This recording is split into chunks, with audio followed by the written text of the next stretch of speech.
이번 시간에는 정신질환은 불치병이 아니라는 제목으로 설명하겠습니다.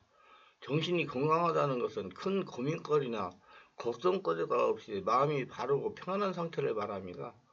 정신질환을 경험하지 못한 사람들은 대부분 물리적인 상해나 감염 또는 육체의 질환만을 병으로 인식하고 있으나 정신질환도 엄연히 병입니다.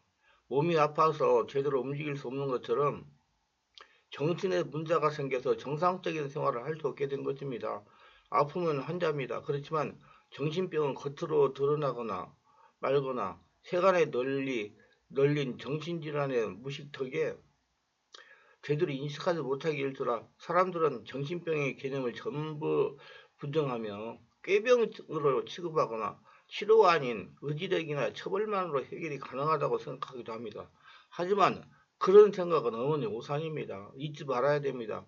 정신질환은 의지의 병이 아닙니다. 정신이 무너지면 뇌도 무너지는 것이 정신질환이며 반드시 정신질환을 전문으로 치료하는 목회자나 정신건강의학과 전문의 의하의 상담을 통해서 해결해 나가야 됩니다. 세상에 말도 안 되는 얘기를 믿었다가 정신이 더 이상해진 끝에 끔찍한 방법으로 자살한 작가가 있습니다. 미시마 6기호가 갑자기 극우 성향으로 돌변한 것이나 미시아 사건 당시에 자위대 기지 안으로 쳐들어가서 난동을 피우다 자살한 것, 그 모두가 다 평소에 앓고 있던 우울증이 심해진 결과였다고 합니다. 정신질환은 의지병이라고 하는 것은 사고로 다리를 잃은 사람한테 걷다 보면 저절로 나아진다고 말하는 것과 똑같습니다. 사실 본인이 직장 근무나 학업에 매진하는 게 아니면 성령의 역사로 온몸 기도하며 안수받으며 치료하고 정신건강의학과에 가서 약물 치료와 심리치료만 계속해도 경증은 2에서 3개월, 중증은 길어봐야 1년이라도 완치가 가능하지만 보통은 거의 다 직장 근무나 학업에 전념하기 때문에 이 과정에서 오는 스트레스를 견디려면 성령 안에서 기도하며 심리치료와 약물치료가 병행되어야 됩니다. 정신질환자에 대한 부정적 시선이 환자로 하여금 치료 거부를 느끼게 유도하고 그 상태로 방치되는 환자는 결국 충동적으로 병을 저지르는 것입니다. 코로나19 여파로 인해서 교회 예배당에도 정신질환과 우울증으로 고통을 당하는 분들이 상당히로 많다고 합니다.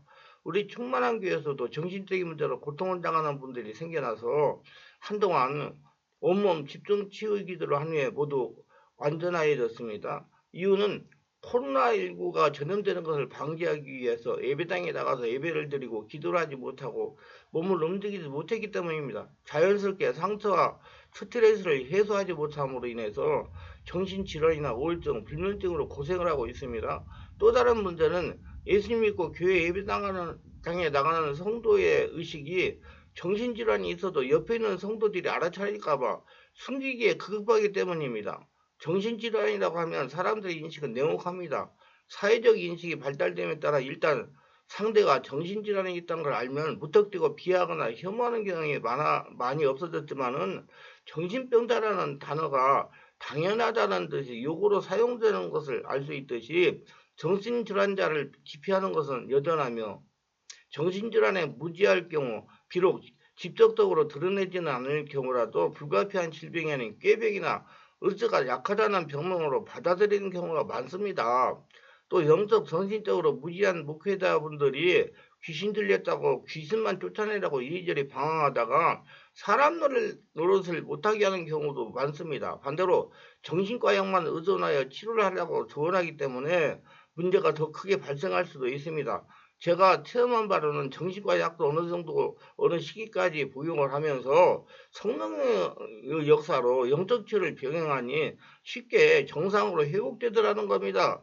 우리 목회자들이나 성도님들이 정신질환에 대한 전문성을 가지고 지혜롭게 판단해야 됩니다. 정신질환이 불치병이 아니라는 시각이 중요합니다. 본인과 보호자가 일찍 깨닫고 성령의 역사로 상처와 스트레스를 치유하고 정신건강의학과에 가서 의술의 도움을 받으면 쉽게 치유되어 정상적인 삶을 살아갈 수가 있습니다. 필요하면 정신건강의학과의 의사의 도움도 받아야 된다는 말입니다. 무차별적인 혐오를 자제한다는 측에서도 사회적 피해를 막기 위해 정신질환자를 비질환자와 격리해야 한다고 주장하기도 하는 등 정신질환자의 일종 비자발적 잠재적 가해자나 일반적인 방법으로 손을 쓸 수 없는 자연체에 취급하는 시선 때문에 미리 치료할 수 있는 사람들조차도 사회적 시선이나 불이익이 드려 심해진 후에야 치료를 시작하기도 합니다. 분명히 알아야 할 사실은 정신질환이 있다는 것은 인성이 나쁘다는 것이 아니며 아무리 비질환자의 입장에서 정신질환자의 증상이 이해되지 않더라도 그것이 사람을 무시해도 된다거나 배척하는 것이 정당화될 수는 없다는 것입니다. 인성은 개개인의 차이일 뿐 정신질환자의 차별하는 것은 정당화할 이유가 되지는 못하며 오히려 정신질환을 앓는다는 이유로 따돌림을 당하거나 온갖 부정적인 말에 시달려 그것이 사람의 사회성을 저하시키는 원인이 되기도 합니다. 이것은 선천적으로 사람의 인생이 나쁜 게 아닌 사회적인 편견과 혐오가 오히려 가해자를 만드는 것이니 삼가해야 될 것입니다. 더불어 어느 누구든 예측 불가한 경로로 정신질환을 얻게 될지는 알 수는 없는 것이고 사실 알고 보면 정신질환은 은근히 흔하다는 것도 알아두는 것이 좋습니다. 아니 자신도 정신질환 환자일 수가 있다는 것입니다. 상처와 스트레스를 받아 자신의 면역력으로 이겨내지 못하면 정신적인 문제로 발전될 수가 있는 것입니다. 이는 누구에게나 해당이 되는 겁니다. 정신질환이나 우울증은 마음의 큰 충격이나 상처와 스트레스로 인해서 발생한다고 보아야 됩니다.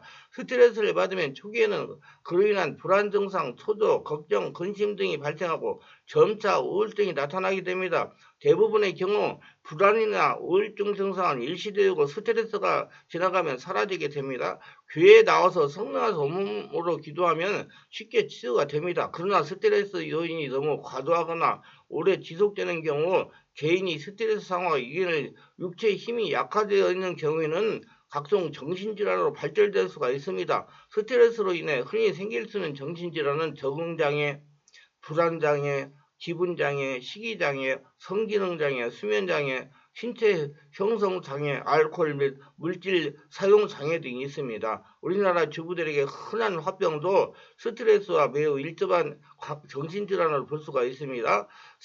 질환의 경우도 스트레스와 밀접한 연관이 있습니다. 내과 입원 환자의 70% 정도가 스트레스와 연관되어 있다는 연구를 볼 때 스트레스가 신체 질환의 발생 원인이나 악화 요인으로 작용한다는 사실은 이미 잘 알려져 있습니다. 스트레스를 만병의 근원이 되는 것입니다. 이런 경우 정신과적으로 정신 신체 장애라는 진단을 붙이게 됩니다.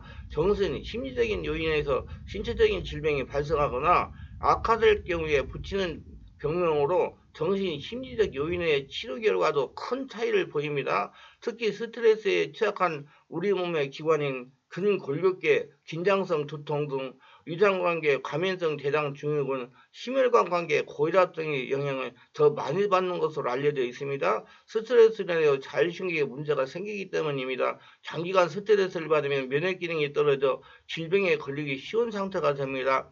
다양한 정신 신체 장애의 발병과 악화는 물론이고 암과 같은 심각한 질환도 영향을 많이 주는 것으로 알려지고 있습니다. 세상에 상처 스트레스를 치료하는 약은 없습니다. 상처와 스트레스 뒤에는 영적인 문제가 결부되어 있기 때문입니다. 그렇기 때문에 세상 정신건강의학과의 치료로서 상처와 스트레스로 인하여 발생한 문제들을 다스릴 수가 없습니다. 이는 반드시 예수님을 믿고 예배당에 나와서 예배드리며 기도하다가 성령으로 세례를 받고 지속적으로 온몸으로 기도하다가 보면 성령의 역사로 상처와 스트레스가 점점점 정화되면서 영적, 정신적, 육체적으로 건강하게 되는 것입니다. 그렇다고 정신건강의학과에 가지 말라는 말이 아닙니다. 정신건강의학과만 의지하지 말라는 것입니다. 이유는 성령 안에서 온몸으로 기도하면 성령의 역사로 뇌에 끼어있는 상처가 정화되면서 점점 정상적인 기능을 발휘하게 되기 때문입니다. 성령 안에서 온몸으로 기도하면 치매가 치료되는 것도 이런 이치입니다. 이를 깨닫지 못한 성도들이